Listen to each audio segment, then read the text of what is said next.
Good morning, folks. Today we're going to be covering the first in a series on equipment. In particular, today it will be on drones. We'll begin in this particular picture and go around in a clockwise direction. On the upper left corner there, about 11 o'clock position, is the DJI Spark. That's the first drone that I've owned. And as you can see, it's mounted on floats, and it also has some finger protectors mounted on it as well. Just to the right is a handholds, catch handles, whatever you want to call them, that I use for the Mavic 2, which is in about the 130 position there. The Mavic 2 Zoom, that allows me to zoom in the camera. That is my primary aircraft. The handles are used to retrieve the aircraft when I'm on the water in particular, either in my kayak or on the boat itself. I don't usually use them on land because normally I'll just land them on a helipad then.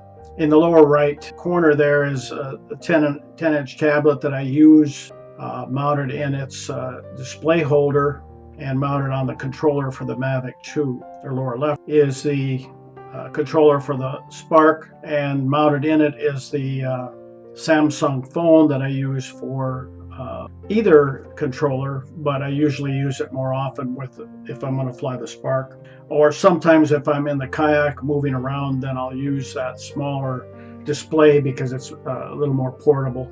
All items that you see in these pictures and displays that I show you, I will try to put all the links for most of the equipment in the description, so check that out. At the top of this picture is just another picture of the Mavic 2 Zoom, but the case for that Mavic 2 is on the lower left. That's a standard hard case, and it holds the controller plus 2 additional batteries and also the charging mechanism. I also put in there my tracking device, strobe light for at night operations, and additional cables and spare props, things like that. In the center is a display tablet holder. That's one I use for my 10-inch tablet, and that fits in either the Mavic 2 controller as shown in this picture, or it also fits in the Spark controller that's enclosed in the case you see on the right. That's a integral power bank that has a hard case over the top of it.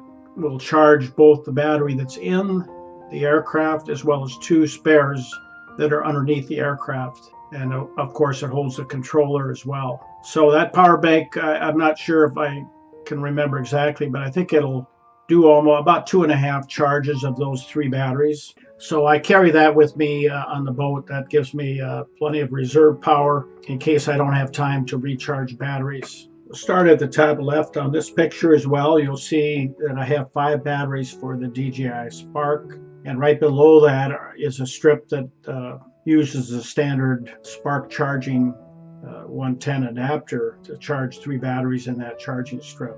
Below that is the power bank that I described in the previous picture. And as I said, it will charge 3 batteries at one time.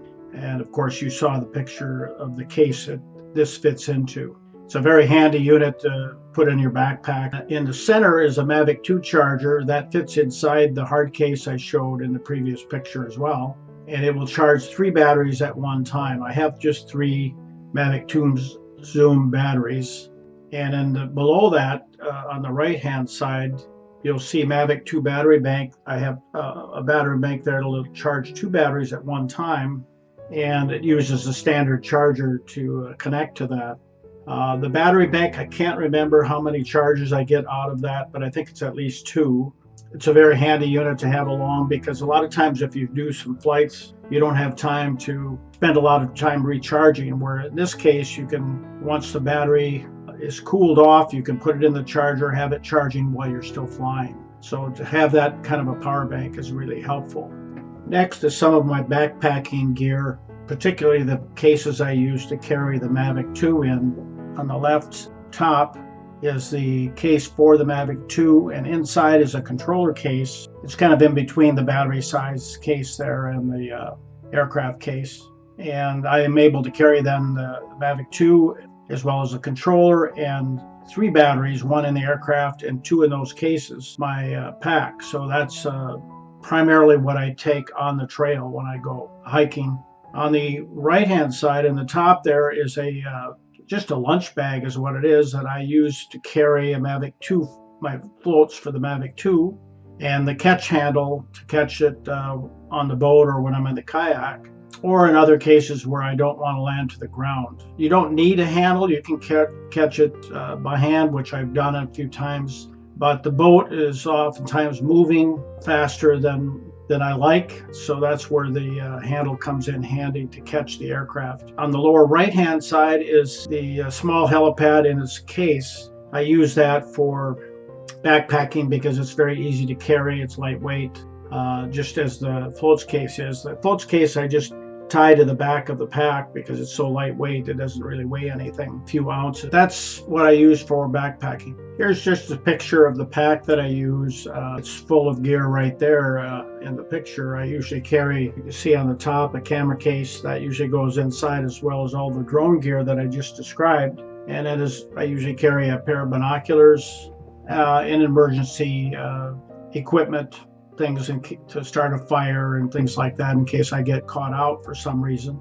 I also carry my personal locator beacon, as well as Zoleo, which is also an emergency beacon, in case I get hurt on the trail, or when I'm out with the kayak, I can call for help if I need it. Here are two helipads that I carry along on the boat. The one on the left is primarily used for backpacking. The one on the right is when I'm tied to shore and want to have a little larger pad to take off and land. I usually carry with me a pair of DJI goggles, as you see on the left in this picture. On the right is the case for those goggles. I don't often use them, but if I have company along, they really give you a bird's eye view. It's like you're flying in the cockpit of the drone itself. Occasionally I can use them if I have a spotter with me. When I first started flying drones, one of the things I was concerned about was flyaways, where an aircraft flies away without any control over it and end up being lost. So to find the aircraft, one of the things I did was to put a tracker device on the aircraft itself. In this picture on the left, you'll see the transmitter, and I just Velcro that to the back of the aircraft, or the top of the aircraft. And then on the right, it's a directional receiver. It, I think, is good up to about 1/4 mile. So if you have some general idea where the aircraft is, you can find it. I have tested it, but I have not had to use it. I've not had any flyaways up to this date. Thank goodness for that. I do carry insurance on my drones anyway, but you don't want to lose your drone. It's not only do you have the video that you have recorded, but it's just a hassle to lose your aircraft. In addition to the power banks I've already described for both of the drones, I also carry an additional power bank for charging the drone batteries and all the related equipment when I get back to the boat. It's called a Helipad 401, but it's really, there's several other power banks out there that are equivalent to it. It has a 40-watt panel that goes with it, so I just set that on shore and will recharge the pack. Or if it's rainy out, I just charge the batteries inside the boat, or charge it when I get to a place where I can put it out in the sun again.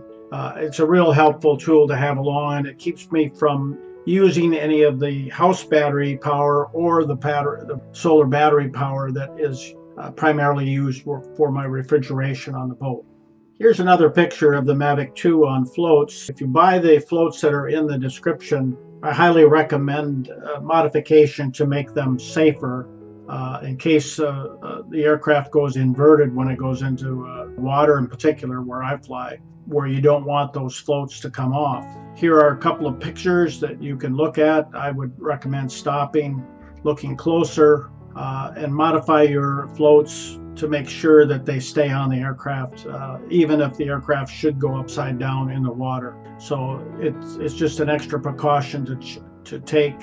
One of the more recent drone-related accomplishments was the completion of the Pilot Institute course for the Part 107 remote pilot in preparation for the test.